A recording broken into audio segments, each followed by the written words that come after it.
দশম শ্রেণীর সকল ছাত্রছাত্রীদের প্রোগ্রেস টিউটোরিয়াল ইউটিউব চ্যানেল এবং ফেসবুক পেজে স্বাগত। আজকের ভিডিওতে দশম শ্রেণীর কবি সৈয়দ আলাওলের লেখা সিন্ধু তীরে কবিতার বিষয়বস্তু আলোচনা করছি। সিন্ধু তীরে কবিতাটি মধ্যযুগের কবি সৈয়দ আলাওলের লেখা একটি বিখ্যাত কাব্য। এটি তার পদ্মাবতী মহাকাব্যের একটি অংশ। একদিন পদ্মাবতী তার সখীদের নিয়ে সমুদ্রের তীরে বাগানে ঘুরে বেড়াচ্ছিলেন। এমন সময় তারা দেখতে পেলেন একটি ভেলা বা মাঞ্জস সমুদ্রের ঢেউয়ে ভেসে তাদের কাছে এসেছে। এই ভেলাটি খুব সুন্দর এবং কারুকার্যময় ছিল। ভেলাটির মধ্যে তারা দেখতে পেলেন এক অতি রূপবতী নারীকে। তার পোশাক ও কেশ এলোমেলো ছিল। এই নারীকে দেখে পদ্মাবতী এবং তার সখীরা অত্যন্ত বিস্মিত ও মুগ্ধ হন।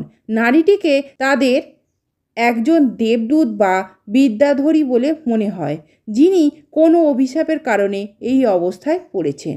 পদ্মাবতী, যিনি স্বভাবতই দয়ালু ও গুণবতী ছিলেন, সেই অচেনা নারীর দুর্দশা দেখে খুব করুণা অনুভব করেন।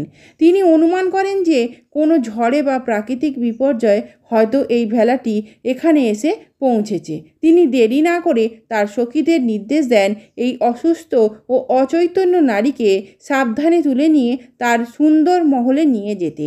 তারা ধীরে ধীরে তাকে তুলে নিয়ে যায় এবং তার সেবা শুশ্রূষার ব্যবস্থা করে। কবিতাটিতে মূলত মানবতা ও করুণার বার্তা দেয়া হয়েছে। আজকের ভিডিও এই পর্যন্ত। ভিডিওটি ভালো লাগলে অবশ্যই লাইক, শেয়ার এবং সাবস্ক্রাইব করো। ধন্যবাদ।